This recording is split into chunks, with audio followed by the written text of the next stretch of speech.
the last video for week one. Um, so what Shakespeare's kind of in, I want you to think about, Shakespeare is thinking about the relationship between power and gender. Um, and I think he's setting some things. I don't mean to suggest, does Shakespeare think powerful women are men? No, but he's investigating the way in which he's putting something on stage that captures something about how women are perceived, how powerful women are seen by men like Macbeth. Um, and it's here's one of the things that makes Shakespeare really great, um, is that when Shakespeare has an idea, you see it everywhere in that play.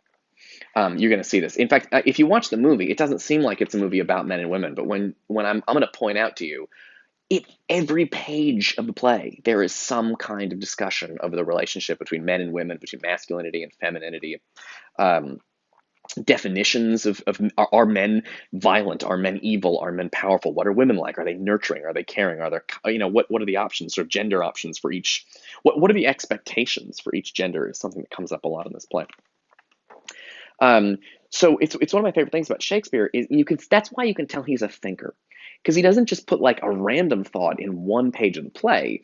He picks an idea like gender, and then it shows up on every page of the play. Even there are these like minor scenes that people are like, why is this in the play? I'm going to cut this out because it connects back to this theme.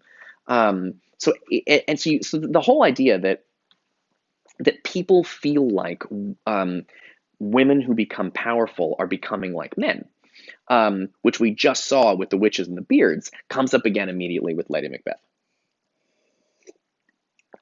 So, right, the witches tell Macbeth he's going to be king someday, and he tells his wife, and she gets excited about Macbeth being king. By the way, I should say there's some confusing stuff in the play. There are some titles that are very confusing. Macbeth's title at the beginning of the play is the Thane of Glamis. It's basically like saying like the Duke of whatever, I don't know, the Earl of whatever. So he's in Scotland. They don't have dukes and earls. They have thanes, and Glamis is, I don't know, it's like the place he's from. So he has a title at the beginning of the play. It's the Thane of Glamis. There's this other dude named the Thane of Cawdor who is a traitor in that battle that started at the beginning of the play. So they execute that dude and give his title to Macbeth, at which point he becomes the Thane of Cawdor. And the witches say, "Oh, you'll be Thane of Cawdor," and he's like, "No, I'm not. That guy's still alive." And then it turns out he's a traitor. He gets executed, and they make him the Thane of Cawdor. And then after that, he becomes king. So the Thane of Glamis, Thane of Cawdor, king. Think about it as like a series of promotions. Don't get too hung up on the language of it. It's not super important.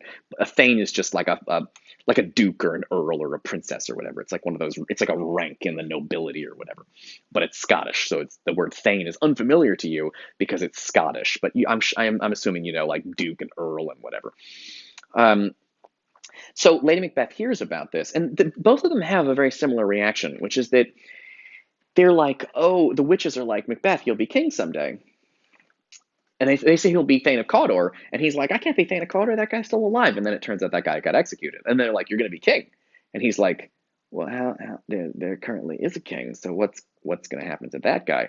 And him and Lady Macbeth both have the same thought, although they don't quite say it out loud, which is, we're going to have to, if I'm going to be king, we're going to have to kill the current king. So Lady Macbeth begins preparing herself for murder, and she gives a pretty cool speech about it. Which is right here. Come, you spirits that tend on mortal thoughts, unsex me here. So first of all, who is she praying to? In the movie, she's praying in a church, but these spirits turn out to be pretty fucking evil spirits. She doesn't say what kind of spirits they are, but given what she's asking for, it's pretty fucking bad. They seem like they're demons or night spirits or something. And again, just like the witches don't say the word murder, just like Lady Macbeth and Macbeth don't say the word murder for a long time, they know what they're thinking. They know that each one is thinking about murder, but they don't quite say it out loud, because if they say it, it's like too scary and they're going to have to stop. Similarly, these spirits that Lady Macbeth is praying to are unnamed, but they're very fucking scary, given what she's asking them to do. She prays to the spirits and she says, "Unsex me here." Meaning she wants to be transformed from a woman into something more like a man. See, it's the same thing we were talking about with the witches. There it is again, like a couple of pages later. What's interesting about Lady Macbeth is when she says unsex me, meaning I want to stop being a woman and be more like a man, she describes what she wants. And I think what you're looking at is her description of what she thinks men are like. Um, and that description really reveals a lot about how she thinks about men and women. Um, Come, you spirits that tend to unsex me here. Fill me from the crown to the toe, top full of direst cruelty. Right, your crown is your top of your head, and your toes the bottom of your feet. She says, I don't want to be a woman anymore. Instead of that, I want you to fill my whole body full of cruelty. Holy shit, that's what she thinks men are like, full of cruelty. And she wants to be like that. She wants to be full of cruelty. Um, she continues and she says, make thick my blood, stop up the access and passage to remorse. So when women do something, they feel bad about it. But when men do something, they don't feel bad. She wants to be like that. She wants no compunctious visitings of nature to shake my fell purpose, because her nature is to be a woman. And she doesn't want that to mess up her purpose. And again, what is her purpose? She doesn't say. And that's why the play is confusing. It's murder. Nor keep peace between the affectionate. Come to my woman's breasts and take my milk for gall. Oh, it's a terrifying line of poetry. Come to my woman's breasts and take my milk for gall. Meaning she has breasts, but they are filled with nourishing milk. She does not want to nourish life. She wants to take life. And so she says, I don't want milk in my breasts. I want gall, which is poison. She's literally praying to evil spirits to swap out her breast milk for poison. Not literally. She's not going to be squirting breast milk poison at people, but it's a metaphor. That the idea is most people think about women as being caring and nurturing, and she wants to be like a man. She wants to be fucking violent and kill people. And she says, I'm sick of this whole thing where women's bodies are expected to nurture babies. I want to murder the fucking king. So she prays to spirits to metaphorically swap out her breast milk for poison. And then she calls him, she says, take my milk for gall, you murdering ministers, wherever in your sightless substances you wait on nature's mischief. So I don't know who these spirits are, but they are murdering ministers. That sounds real fucking bad. Wherever in your sightless, I don't know if sightless substances means that they're blind or that they're invisible. Like, is it that I can't see them or that they can't see anything because they're like demon creatures without eyeballs? I don't know. They're terrifying. Come thick night, and pall thee in the dunnest smoke of hell, that my keen knife see not the wound it makes, nor heavens peep through the blankets of the dark to cry hold. She prays there for she wants the smoke of hell and thick night to come, so that heaven will not be able to see what her knife is doing. Which is, and again, she doesn't say it out loud, but she's obviously thinking about killing King Duncan. Cool.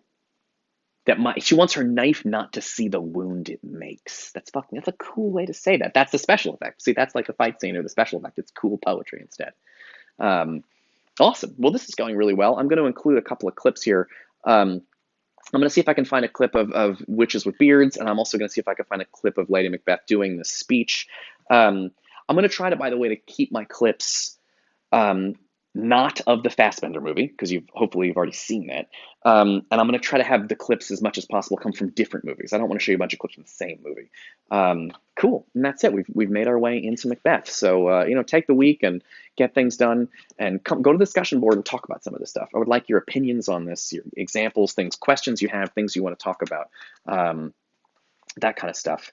And yeah, I think this is going pretty well. Well, thanks for coming and dealing with watching. If you made it this far, I'm honestly impressed you got this far into the thing. So thanks for coming to class, and I will see you guys next week. Yeah.